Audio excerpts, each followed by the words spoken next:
Milhares de pessoas nas ruas protestando contra o governo Bolsonaro, uma semana depois de um grupo de 6 mil motociclistas participar de um ato a favor do presidente. Parece que o Brasil está nas eleições em clima de campanha desde 2013, quando teve os famosos protestos de junho, e é mais ou menos por aí. Inclusive, teve uma notícia agora de que um procurador está querendo processar o presidente por campanha antecipada. Ora, a campanha antecipada já começou para todo mundo, e depois da notícia dessa semana que o Huck preferiu o Domingão do Faustão à presidência da República, nós tivemos um enxugamento nas candidaturas presidenciais, e hoje eu vou falar que nós temos 4 candidatos apenas para 2022, que são aqueles candidatos que realmente entram no jogo para ganhar. Eu não me refiro a candidaturas de partidos muito pequenos que têm o objetivo ou de expor as ideias do seu partido ou então buscar um dinheiro de fundo eleitoral ou servir para algum outro interesse. Me refiro àquelas candidaturas que realmente têm o interesse em ganhar o jogo. E nós temos 4, e a menos que tenha alguma coisa muito diferente ocorra no Brasil, nós temos um grande fato que mude tudo.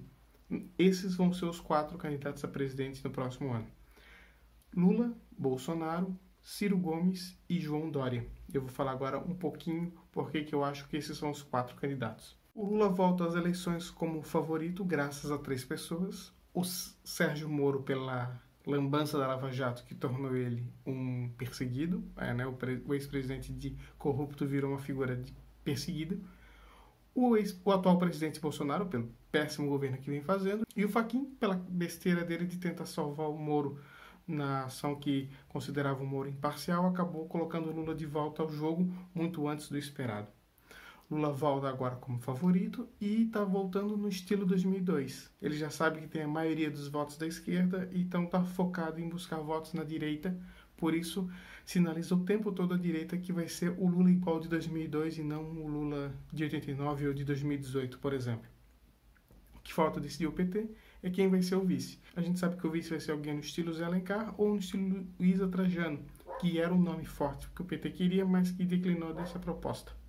O atual presidente, por pior que seja, ele continua sendo um candidato forte para 2022. E mesmo com a pandemia, mesmo com a crise econômica, tudo que a gente está passando, ele ainda tem 25% de apoio, ou seja, 1/4 da população. E ainda vai ter ano que vem a máquina do governo. Essa máquina costuma fazer muita diferença. Então é muito possível, muito provável, eu diria, que ele chegue no segundo turno e aí ele vai apostar no antipetismo para vencer o Lula. E lembrando que alguns jornais como o Estadão, a gente já sabe que se em 2018 ele considerou uma escolha muito difícil, é possível que ele pense assim novamente em 2022 e penda para o lado do Bolsonaro. Gomes é o azarão número 1. Ele está em terceiro nas pesquisas e tende a continuar em terceiro, agora sem o nome do Sérgio Moro e do Luciano Huck. Quando tiver só menos nomes, ele vai estar em terceiro, talvez até com uma vantagem um pouquinho considerável para o 4º colocado. O problema dele é chegar nos 2 primeiros. E ele sabe disso porque mesmo com o recalque de estar indo para sua 4ª disputa presidencial, ele não consegue ultrapassar aquela barreira dos 12%. O desafio do Ciro, além de tentar montar uma aliança maior de partidos, que são poucos os que vão topar entrar em alguma delas, a maioria dos partidos do Centrão vai optar por não apoiar ninguém, o Ciro tem o desafio de conseguir estar tão distante do 4º colocado e próximo do 2º, a ponto de que ele vire o voto útil, ou seja, convencer o eleitor do Dória, que é o 4º nome, a abandonar o Dória e votar nele, no Ciro, num voto útil contra Lula e Bolsonaro. Mas isso só vai acontecer se ele realmente, as pesquisas mostrar que ele está subindo e que está próximo, senão isso não vai acontecer. E o João Dória é uma situação muito parecida. Eu estou colocando ele já como o nome porque não acho que tem alguém no PSDB com força de barrar a candidatura dele. Até porque ele vai vir com a moral de ter sido o governador da Coronavac, do Butantan, o governador da vacina. Isso tudo vai ser muito bem utilizado por ele para ser o candidato. É muito provável que ele seja o candidato da centro-direita brasileira, o candidato tucano de sempre. O desafio dele é a mesma coisa do Ciro. Ele precisa, no caso, roubar o voto do Ciro, mas sem atacar ele.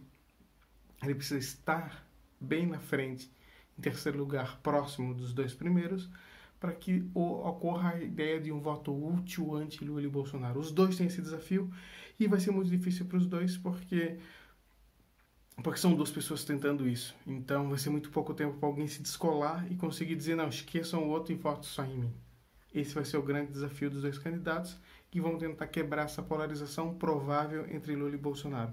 Acredito que vai ter uma vitória do PT, mas não acredito numa vitória com facilidade, até porque o Bolsonaro, quando entra em eleição, ele não sabe governar, mas disputar a eleição a gente sabe que ele sabe fazer. A equipe dele sabe como fazer isso, utilizando as técnicas mais baixas, mais antiéticas possíveis, coisa que o PT também já fez muito delas, né? No passado também não é nenhum santo nesse sentido.